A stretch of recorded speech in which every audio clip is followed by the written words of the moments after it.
What is going on, obscure mic people? It's me. It's the road boy himself.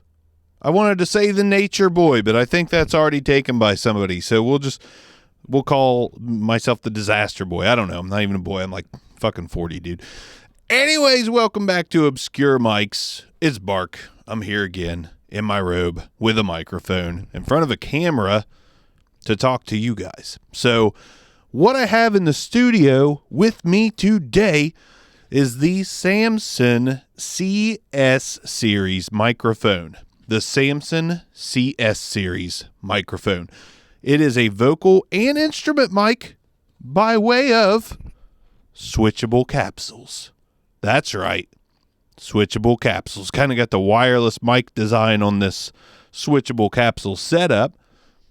And right now I'm talking into the CS1, I believe it is. The CS1, which is the vocal capsule. It all comes in this really swell, nice box I showed you, and a nice little carrying case. Really nice carrying case. And rather than just do the whole zoom in thing, all right, so you got a nice carrying case. You got a nice mount in there with a 5/8 adapter, some documentation.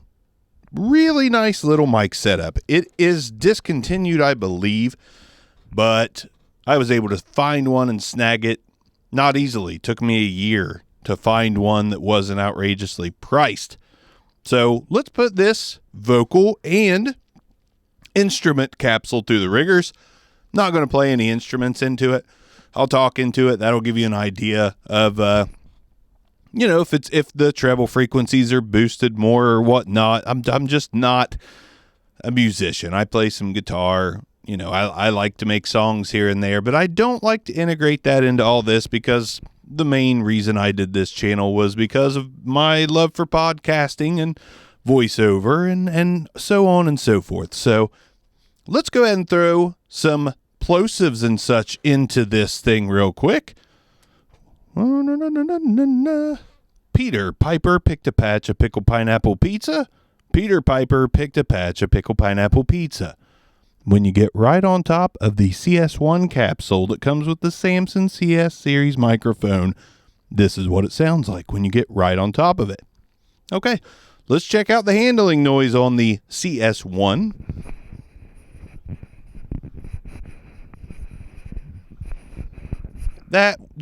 That's a little louder on that than I expected. Plosives, about average with any other handheld microphone. Nothing great, nothing not great. Let's go ahead and do the off-axis rejection on the CS series capsule CS1. Talking into the front of the microphone. Going to turn the microphone around 90 degrees. Cuts off very sharply. Pretty solid. 180 degrees. 90 degrees again, and I'm going to slowly come around to the front of the microphone. So, good off-axis noise rejection. Not great handling noise. So-so plosives. Proximity effect wasn't boomy or anything. It's nice and clean. And the sound of the capsule, I think, is nice and clean. I think that's a really solid sounding microphone, the CS series. I've heard tons of worse handheld microphones. This sounds really usable, really, really usable. Let's go ahead and throw on a little bit of processing on just to get an idea of what you can do with this mic with some processing. For the sake of knowing, I'm on the Rodecaster Pro.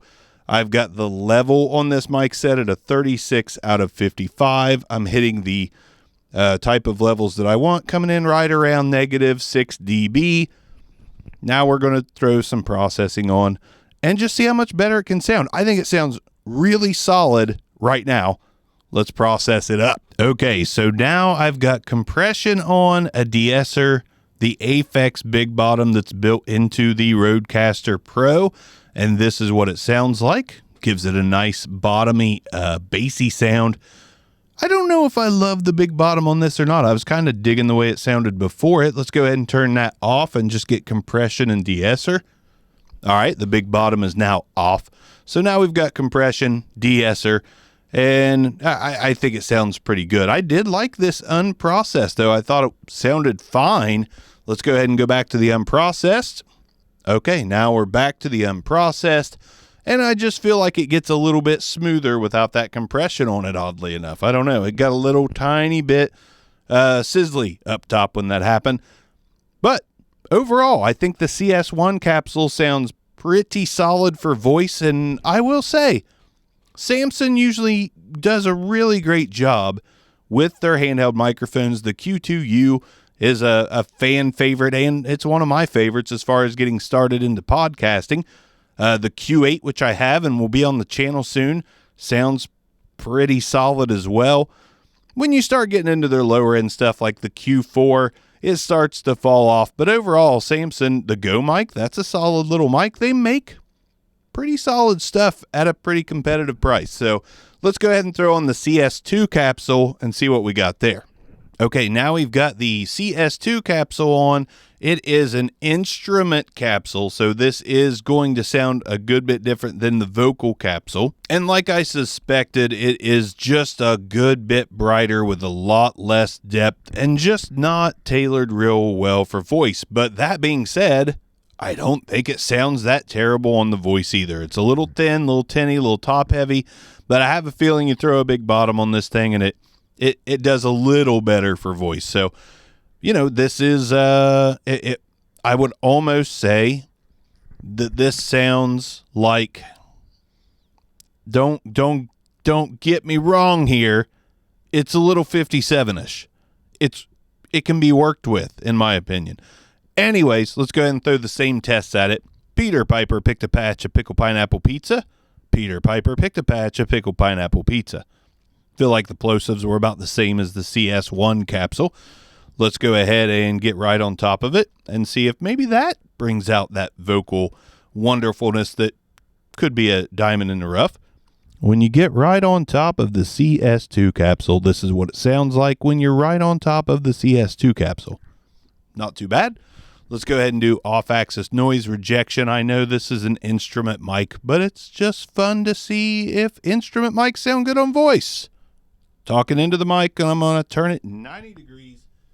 Pretty good off-axis noise rejection, just like the other capsule. 180 degrees, 90 degrees. Back around to the front of the microphone. And for the sake of knowing, even though we know the handling noise is going to be similar, pretty much the same. So the CS2 capsule definitely packs a nice clear punch, but maybe not the best for vocals. Let's see, like before, if a big bottom thrown on this instrument microphone capsule brings it to life for voice. Compression, de-esser, and a big bottom on the microphone, and there it is. There it is. I think just some added low end makes this passable as a vocal mic, even though, you know, so let's just say you have this mic and you lose the vocal capsule. Some low end added to the instrument capsule, and I think it's a passable sound for podcasting. So there we go. Not so bad. Still works. Granted, I like the CS1 capsule better. Let's go ahead and switch over to that. For the sake of knowing how close they were together, I'm going to go back to the CS1 unprocessed, by the way. We're back on the vocal capsule. And yeah, this just has a more pleasing sound all the way from lows to highs. The mids are fine. This was a good bit different even with the big bottom one, but I still think it was passable with a little bit of low end added on the instrument capsule. So, boom, there we go. I like Samson mics. I really do. I think for the price, they're one of the best out there. You get some great sound for typically under $100. There's not really a whole lot that they offer that is much more than $100. They don't really produce super expensive microphones that I have seen. I'm sure there's a few out there, but anytime you see a Samson microphone that just has a solid look to it, this is a weird tip, but the tapered bottom of the Samson microphones, I feel like that speaks to a little bit more quality with the design and what's put into the handles. That's a weird ass thing to say, but every Samson mic I've gotten that has a tapered bottom sounds pretty solid. It's almost like a little secret. Tapered equals premium. Now, a lot of their microphones have that tapered look to them, but but there's just like this distinct lining at the bottom that I feel like they use the same handle for their better handheld mics. I could be way off base, but it's a theory. Conspiracy theory. But nothing like that Q stuff. No, nothing like that. Just, I'm sorry if I steered everybody in the wrong direction. Shit's weird these days, man. Shit is weird. Okay. Let's go ahead real quick. Last thing I'm going to do, just so you can get a comparison, because I'm just stuck on the fact that everyone loves the Behringer XM8500. Granted, I think if you find this microphone here, you can get it for like 40 to 50 bucks from what I've seen. That's about what I paid for mine. So let's see what it sounds like in comparison to the XM8500 real quick. XM8500, this is what it sounds like in comparison. I feel like the XM8500 is definitely a tad bit more clear, but I feel like it's also got a little bit less quality sound to it. So while I like the XM8500, still to this day, it's a great $25 mic, and nobody's going to know you're not using anything really good on a podcast with it. I do like the Samson CS1 capsule better, so let's go back to that. It'll be debatable. People love their XM8500. I just think this sounds fuller, richer, better. Papa John's. Papa John's didn't pay me for that, but maybe they should because of the millions of people that watch this channel, divided by 0.98 million, 99 million, 99.5, something. I don't know. Obviously, I didn't go to college for long, 2 stints, year apiece. Didn't like that. Don't like school. Don't want to learn them words and them numbers. From Appalachia, baby. Just do stuff. Don't learn, just do. Anyways, I've rambled on long enough. Samson CS series. I'm going to greenlight it because you can typically find it for 50, 60 bucks at most. Sometimes 40. I've seen them for 30.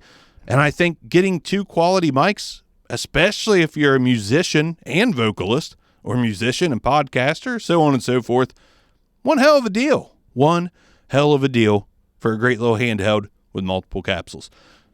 By the way, the capsules, I don't know if I already showed it to you, just metal on the bottom. Just connects to the connector once you screw this in. Really simple setup, same as a wireless mic. Probably already said that, but hey, the robe makes me want to be thorough. Stay thirsty. That's not correct. Peace out.